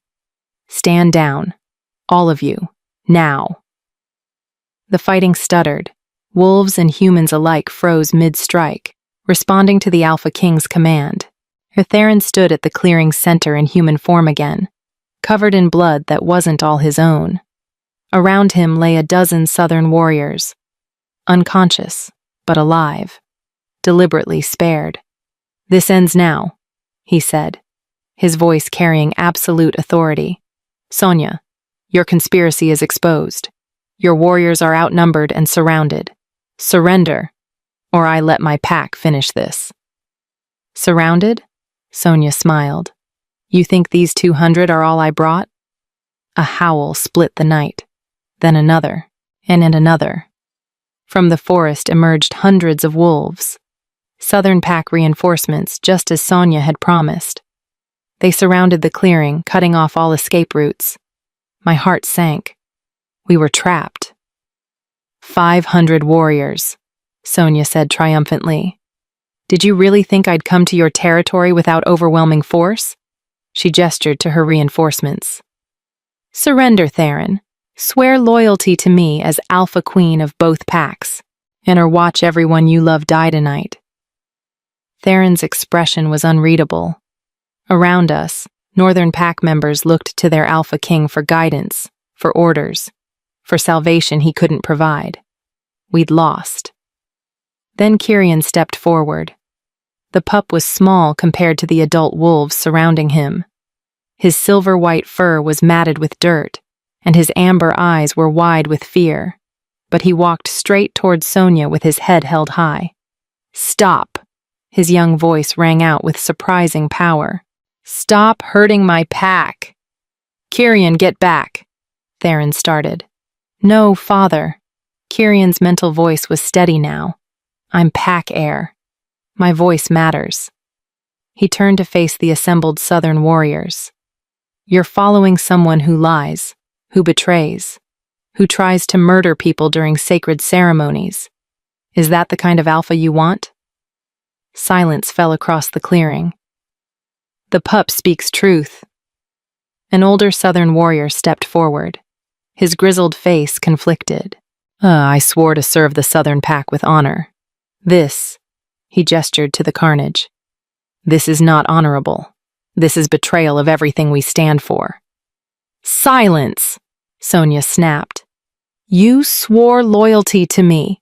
We swore loyalty to the pack," another southern warrior interrupted. "Not to treachery, not to murder during wedding ceremonies." Murmurs of agreement spread through the southern forces. Warriors who'd followed orders without question were suddenly questioning everything. "Oh, you're fools," Sonia snarled. "All of you. I'm trying to make us strong, to unite the territories under competent leadership instead of Theron's weakness." "Weakness?" Theron's laugh was cold. "I spared your warriors when I could have killed them, chose mercy when slaughter would have been easier. If that's weakness, then I'll wear that label proudly." He moved to stand beside Kyrian, placing one massive hand on his son's small head. "My son is right. This ends now, not through violence, but through choice." He addressed the southern warriors directly. "You can follow Sonia into dishonor, continue this massacre and live with the shame, or you can stand down, return home, and know you chose honor when it mattered most." The southern warriors looked at each other, at their blood-stained weapons, at the northern pack members they'd been fighting moments ago. One by one, they lowered their weapons. "No!" Sonia's scream was rage incarnate. "I command you to—" "You command nothing." The grizzled warrior who'd spoken first stepped forward. "Sonia, former Alpha Queen of the Southern Pack, you are hereby stripped of authority for betraying pack law. Your actions have dishonored us all." Other southern warriors moved to restrain her. Sonia fought, screaming threats and curses, but she was outnumbered by her own people. "This isn't over," she shrieked as they dragged her away. "I'll escape. I'll rebuild. I'll come back and you'll stand trial before the Council of Alphas," Theron said coldly, "and answer for attempted murder, conspiracy, and betrayal of sacred oaths. Justice will be served." As the Southern warriors led their disgraced Alpha away, the tension finally broke. Northern Pack members collapsed in exhaustion.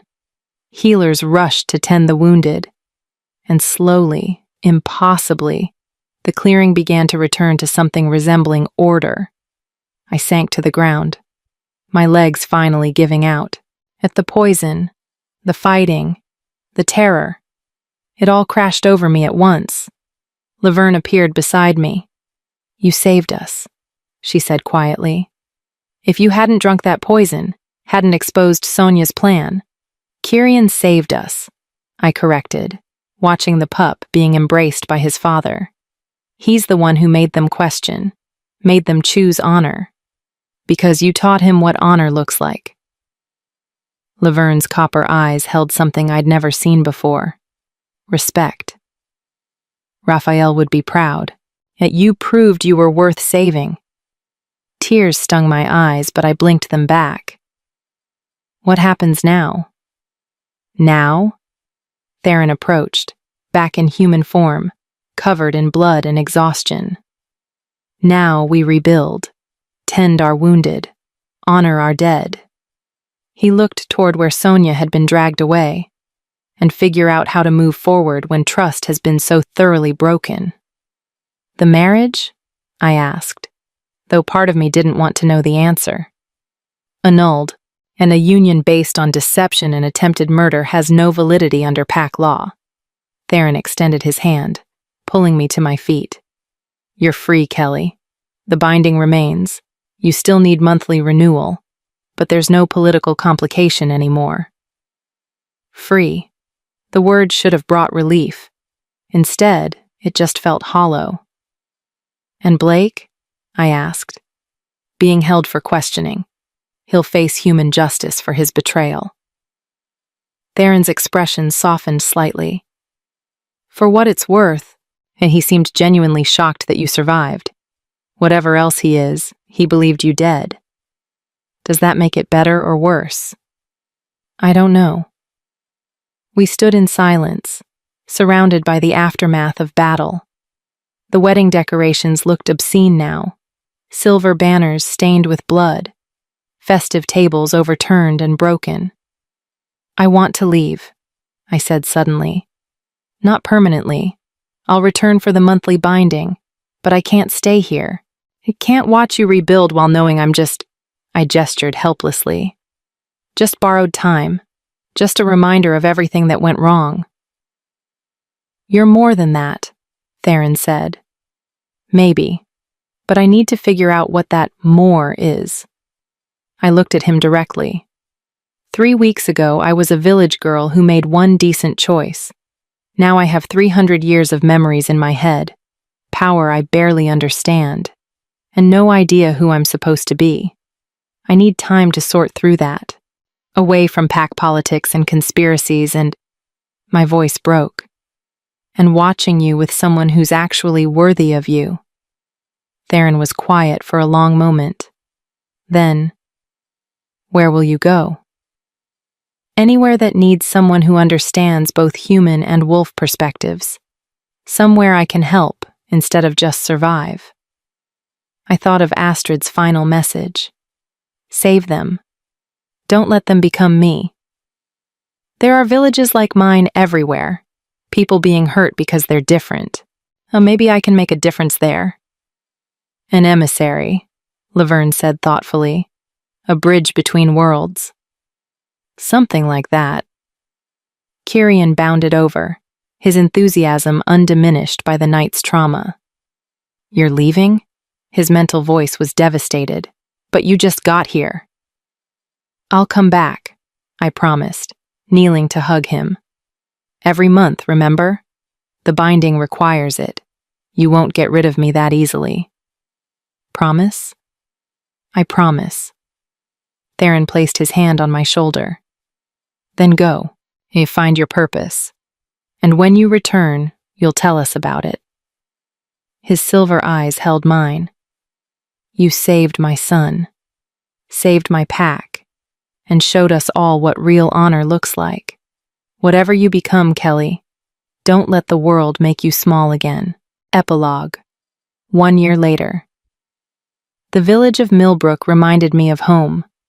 Not the home I'd lost, the cottage that burned, the grandmother who died, but the feeling of home.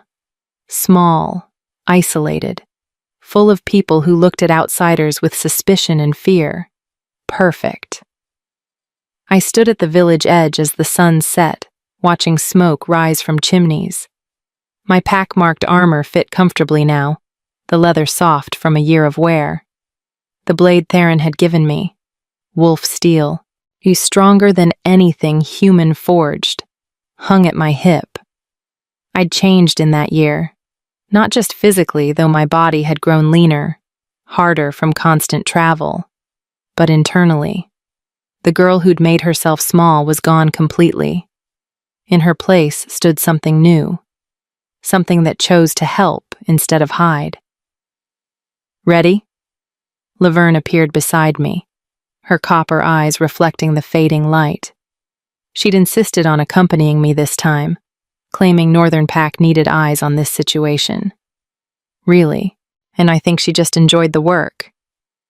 Children have been disappearing, I said, reviewing what we knew. 7 in 3 months. The village blames forest monsters, but the patterns are wrong, the timing too precise. You think it's human? I think it's complicated. Astrid's integrated memories had taught me that answers were rarely simple. Let's find out. We entered Millbrook as darkness fell. People watched us pass with expressions I knew well. Fear mixed with desperate hope. The stranger who might help, or might make things worse. An old woman approached, her weathered face etched with grief. She reminded me painfully of Grandmother Miriam. Are you the one? She asked. The emissary the Northern Pack sent? I'm Kelly, I said. Not Kelly Dwyer anymore. Not the half-blood girl from a village that had rejected her. Just Kelly. I'm here about the missing children. My granddaughter was taken last week, the old woman said, her voice breaking. Janie, 8 years old. The council says it's wolves, but... She lowered her voice. But the tracks don't match. They're too small, too deliberate. Show me where she disappeared. The old woman led us to the forest edge. Even in darkness, my enhanced senses picked up details normal humans would miss. Footprints, yes, but not wolf. Something else.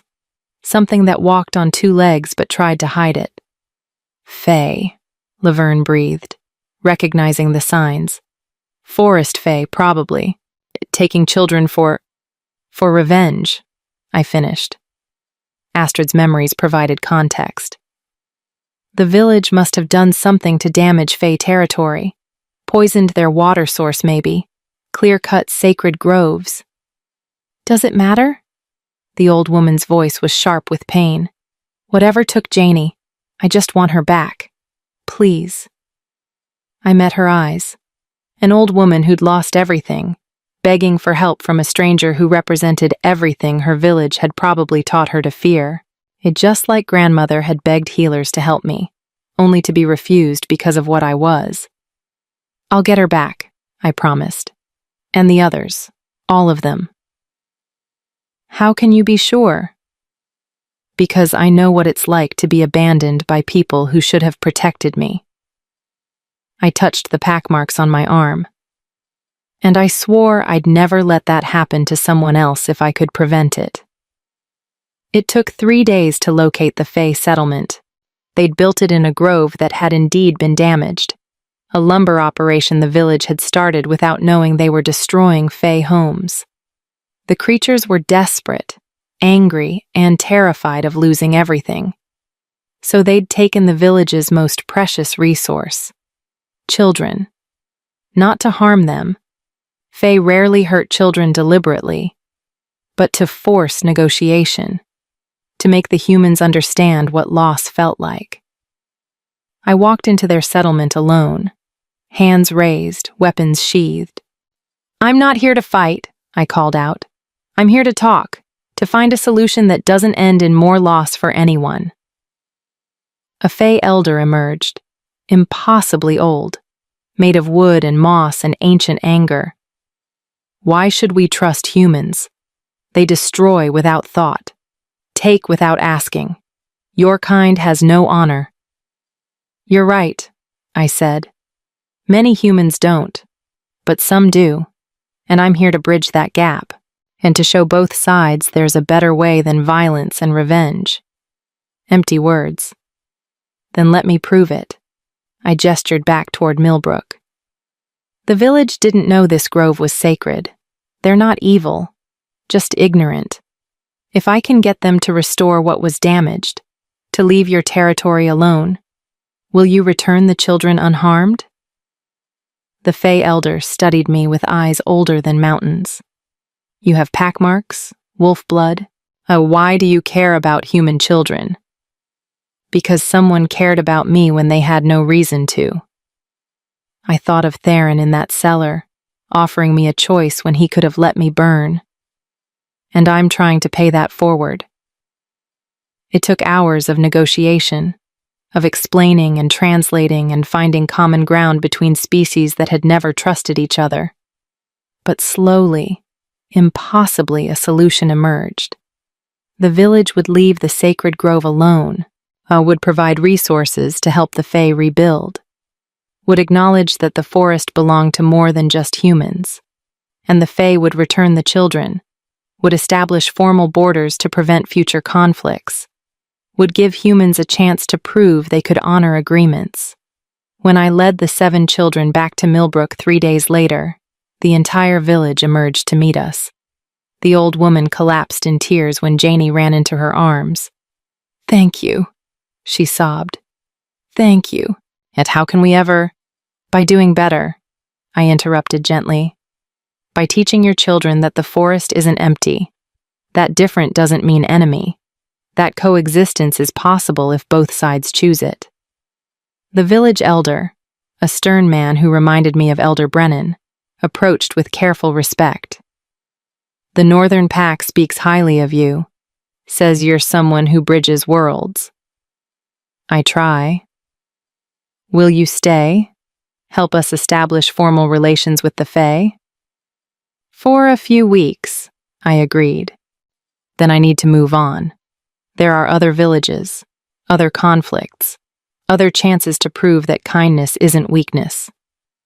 That night I sat outside the village, staring at stars that seemed closer now with my enhanced vision. Laverne joined me, carrying 2 cups of tea. "You did well," she said. 7 children home safe, peace between village and Fae. Raphael would be proud. "I hope so." I accepted the tea gratefully. Is this what the rest of my life looks like? Wandering between conflicts? Trying to patch together understanding between groups that hate each other? Probably. Laverne smiled slightly. Is that so bad? No, I admitted. It's just lonely sometimes, never belonging fully anywhere, always the outsider trying to bridge gaps I'll never personally cross. You belong with us, Laverne said firmly. With the Northern Pack. You always have a home there, Kelly. Until the binding fails. Until I use up all Theron's borrowed time. The black veins on my arm pulsed gently, and a constant reminders of what I was. I'm living on stolen years, Laverne. Eventually, that debt comes due. Then make those years matter. Leave something behind that outlasts you. I thought about that. About the children safely home. About the Fae and humans learning to coexist. about villages across the territories slowly, painfully, learning that different didn't mean dangerous. "I'm trying," I said quietly. "I know." We sat in comfortable silence until dawn broke. Then I packed my gear, he said goodbye to grateful villagers, and moved on. Because this was my purpose now. Not revenge, not survival, but building bridges where walls had stood. Showing people, human and supernatural alike, that coexistence was possible. That kindness mattered even when the world forgot. That one person choosing mercy could ripple outward into genuine change. 6 months later, a messenger found me in another village, solving another crisis. The letter bore Theron's seal. "Kelly, your monthly binding is due in 3 days, but I'm writing for another reason. The Council of Alphas has officially recognized you as Northern Pack emissary. Your work mediating conflicts has not gone unnoticed. Villages across the territories are requesting your intervention. You've become exactly what I hoped, a bridge between worlds. Someone who proves that understanding is possible, even when trust has been broken. Kyrian asks about you constantly. He's grown into a fine young wolf, and he credits you for teaching him that strength means protecting others, not dominating them. Come home soon. We all miss you. But more importantly, keep doing what you're doing. Keep showing the world that honor matters. That kindness isn't weakness. That one person choosing differently can change everything. You were right that night after the wedding. You needed to discover who you were beyond survival, beyond borrowed time. I think you've found your answer." Yawn. Theron, I folded the letter carefully, tucking it into my pack beside others I'd received over the year. Evidence that I mattered, that my choices had meaning beyond just staying alive. "Good news?" Laverne asked. "The best kind," I said. "Recognition that the work matters, that I'm building something real. So what's next?" I looked toward the horizon, toward countless villages that needed someone to bridge impossible gaps, toward a world that was slowly, painfully, learning that coexistence was possible. Next, I smiled, and for the first time in my life it felt completely genuine. Next, we keep going. Keep building bridges. Keep proving that mercy and strength aren't opposites. Keep saving people who need saving, Laverne added. Exactly. We packed our gear and moved on. 2 figures walking toward the next crisis, the next opportunity, the next chance to prove that broken things could be made whole. I was Kelly. Not fully human. Not fully wolf. Not quite alive in the traditional sense, but I was exactly who I needed to be. And that was enough.